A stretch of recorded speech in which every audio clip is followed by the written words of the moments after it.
Welcome to Universal Man, where we turn your flight into fight so that you can master yourself and conquer your goals. My name is Mark Kweppett, and I'm here to help you sharpen your masculine edge so that you can cut through the resistance that's holding you back from living on the front lines of life and being a man that you admire. And I am back with another episode of the Sexual Self-Mastery series. Today, we're going to be continuing our journey inward to look at these internal mechanics around quitting porn, rebooting your brain, and sexual self-mastery, okay?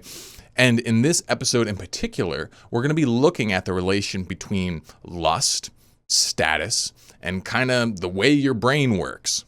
We've talked repeatedly about the importance of self-talk in this journey, right?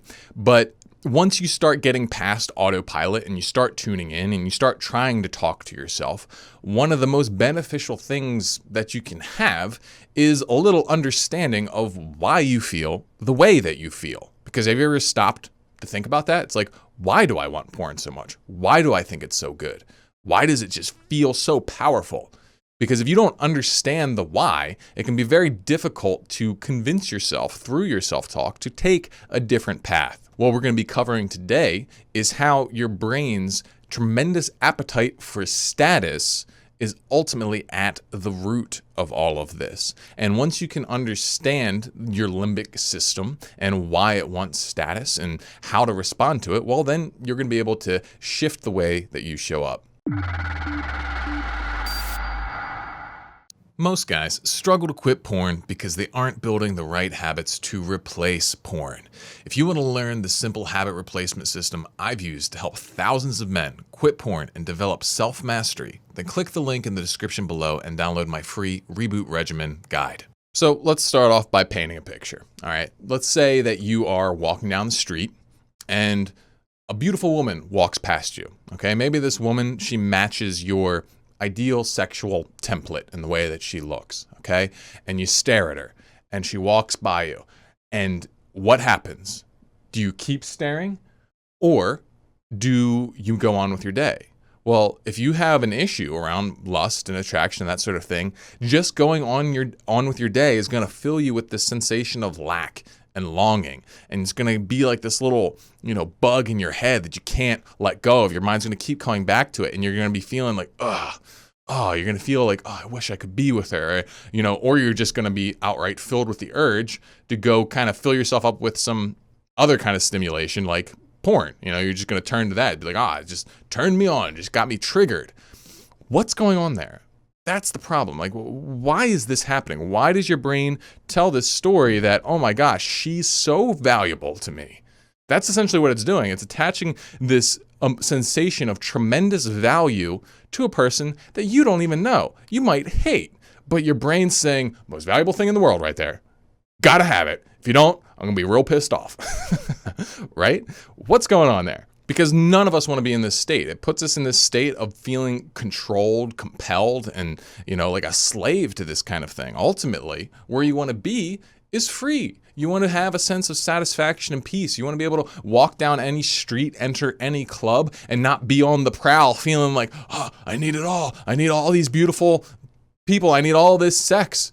But that's where most guys are. They're just like constantly in this like lustful lack state. But you don't have to be. We want to be fulfilled. We want to be at peace, and we want to be able to kind of just be centered in ourselves without having this sort of grasping black hole causing all this havoc inside of us. In order to understand why this is occurring inside of you, I think the best place to start is to start understanding the part of your brain responsible for producing this feeling, all right? This feeling of desire, this feeling of lack and longing, it comes from the limbic part of your brain, which is, beneath the cortex, the more primitive, they call it our mammalian brain. All right. And this is the part that's responsible for releasing all of the neurochemicals that make us feel things, like make us feel desire and attraction and repulsion and that sort of thing. And this operates on a completely different set of rules than our rationality does. And so we have to understand what those rules are if we want to be able to really start navigating them. Because if you don't, well, then you're going to be stuck in this state of wanting things, of having your emotional brain say, hey, this thing is good, when your rational brain says, not really. And it creates this split brain, this sense of internal conflict that a lot of guys really struggle with. And that's what we want to fix here. I think the best model for understanding the emotional attributions of our limbic brain is status. You can basically think of your emotional mind as a massive status-seeking mechanism. Now, I think when people hear the term status, they immediately think of it in terms of kind of like a superficial sort of like, oh, I want, I just want a lot of people to like me. I mean, and yeah, that's kind of a part of it, but status is a much more kind of sophisticated concept. You got to look at it in an evolutionary sense. When I'm talking about status, I'm essentially talking about anything that your emotional mind could view as valuable for your personal and genetic success. Okay? So if you think about it, the organisms that have survived through the millions of years of life, okay, those are the ones that could acquire and maintain the appropriate levels of status, whether it was, food, resources, mating opportunities, that kind of stuff. The organisms that acquired that status and were able to hold on to it long enough to pass on their genes, well, those are the ones that were, successful and have a genetic lineage throughout history. And so that's, we are a product of that, at least in some form or another. And because of that, our emotional brain is very concerned with us acquiring and maintaining status that it deems as desirable. Now, the big problem here is the things that our emotional mind defines as high status may not actually be high status activities. They may not actually be valuable. And this is because our emotional brain is programmed through a combination of instinct and conditioning. Notice there's not really much rationality in that. It's instinct and conditioning, okay? And because of that, we'll end up with status attributions and status, perceptions that really are very unhelpful. So you can pretty much look at all of your unhelpful desires, and if you think like a caveman, you can see, oh, this is why my brain says this is high status, okay, or very valuable, all right? So, for example, let's look at our desire to eat McDonald's, and fast food and junk food and that kind of stuff. Basically, back in hunter-gatherer caveman times or whatever, having access to easily consumed high-calorie stuff was a major win. That was something that would allow you to survive. It would help you, maybe put some fat on your body in times when food was scarce so that you could, survive through famines and things like that. So today we kind of carry that with us. We crave these instant spikes of calories because, in the past, that was something that our ancestors, they wanted to get when they could. Absolutely. And so we still have that inside of us. But if we constantly act on that, well, that's really not good for us in the modern world. That set of that attribution of status doesn't fit in the modern social dynamic that we live in. That just leads to extreme obesity and major problems, right? Another example would be social media obsession. And you can think, if you think like a caveman again, why would a caveman want, more likes on their Facebook posts? Well, because that represents kind of friendship and support. And, back in caveman times, if you didn't have a clan, if you didn't have a tribe, you weren't going to survive very long because we really needed everyone to kind of get along. And by having support, having affirmation from other people, it provided security. You were much more likely to survive and thrive and all that kind of stuff. And so now, I think people unconsciously, that's what they're doing. They're engaging in this tribalistic sort of behavior where it's like, good, people like me, people affirm me, I feel safe, I'm part of a tribe, okay? And because of that, people will engage in, pointless internet point, searching. They're just trying to score these points because it creates this sensation of high meaningful status. And I'm not saying that there's no actual value in social media, especially if you're running a business or whatever, there's definitely value in it. But the way that a lot of people treat it today is actually very unhelpful. And it can cause them to be obsessed, cause them to, unhealthily compare themselves and, hate their lives, and all kinds of bad stuff happens. Do some research into it. And so if we take this idea and then we bring it into the sexual realm, we can see kind of a similar sort of thing. It's like if you sit down at dinner and the waitress has her boobs hanging out, and you're trying to, focus on your girlfriend or your spouse or whatever, but your brain keeps like trying to pay attention to her boobs, what's going on there? Well, I mean, your brain has attached value to her chest. It says, hey, that's a potential status opportunity there. It's, using breasts as a marker of female sexuality, and, female sexuality by giving it attention and uniting with it. Well, that provides the opportunity for genetic success, right? So, it's natural that your brain sends some attraction to that. Now, obviously, in the context of a committed relationship, that's not super helpful. So how do you navigate that? And then how do you navigate the extreme of it where the internet is full of boobs, right? It's full of sexual opportunity, at least to your emotional brain. The porn is specifically designed to stimulate this status-seeking part of you. And it essentially presents this opportunity where you can be kind of like a Genghis Khan, this alpha stud who has sex with thousands of women, infinite women. 30 tabs open is like 30 women at once. It's like, that's what's going on. Your brain is seeing it as a smorgasbord of status acquisition. And so because of that instinctual sort of wiring, guys, they go down that route. They have that fun. They create that illusion of being this super stud who's being incredibly genetically successful. And their brain makes them feel good for it. It makes them feel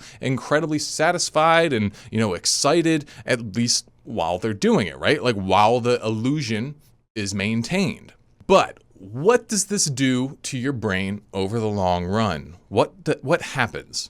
And I think actually a very bad and kind of really weird thing happens, okay? So if you're constantly training your emotional brain to think that you are this massive alpha stud, okay? In terms of your emotional mind, here's how I see it. I think it's kind of like saying your emotional mind thinks that I'm the biggest, baddest dude in my village, and I can have sex with every single woman that I want to have sex with, okay? And then you do.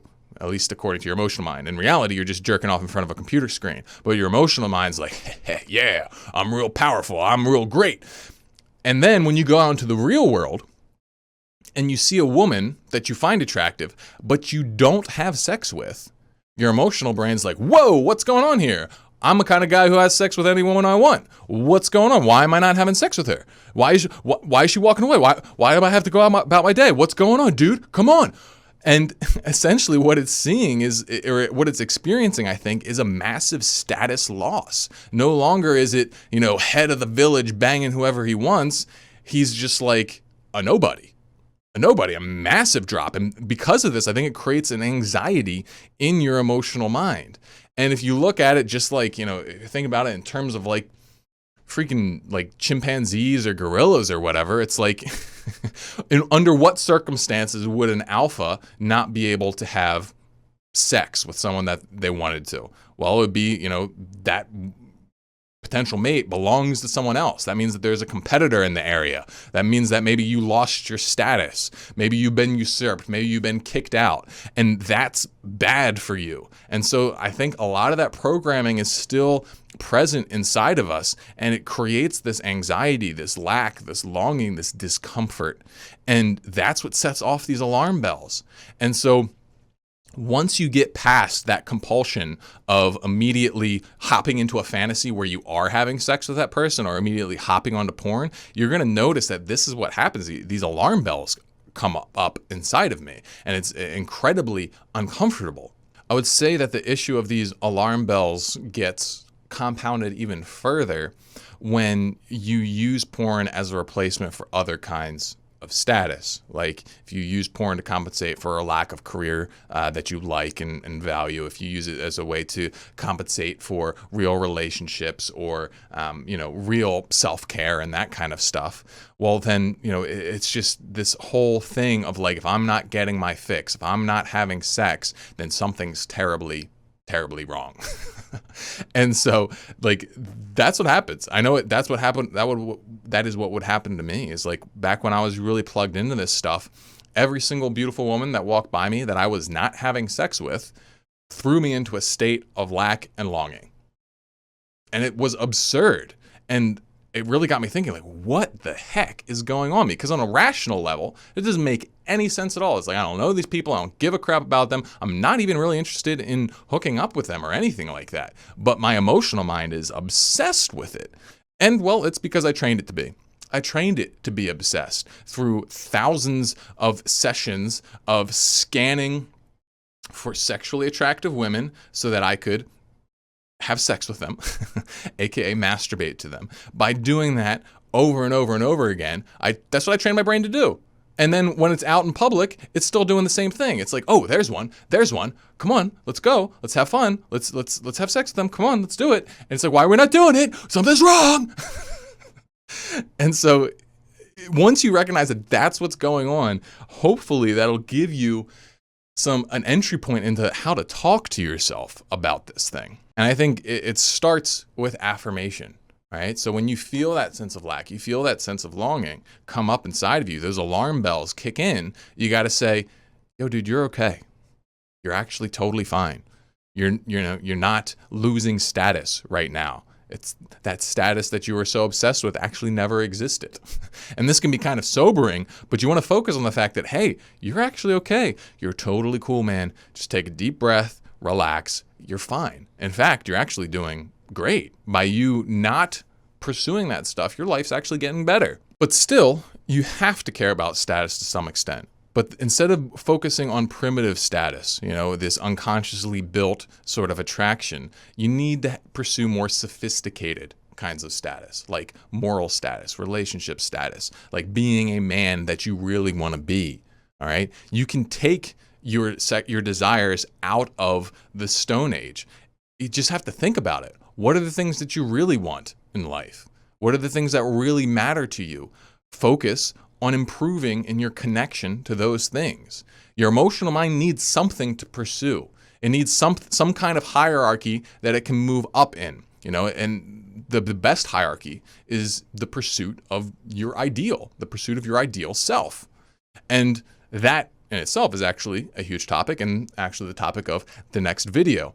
But this is how it fits into it. It's like, all right, don't grasp at these empty sorts of junk status, okay? Junk status, that's a term I got from Dr. Loretta Bruning, who actually turned me on to this whole idea around status. I have an interview with her in my earlier videos. So make sure, if you're interested in this concept, check it out. Don't chase junk status, chase authentic, meaningful, valuable status. You got to create a replacement here. Otherwise, your emotional mind just feels like it's losing. So help it start winning, but help it start winning in the games that really matter.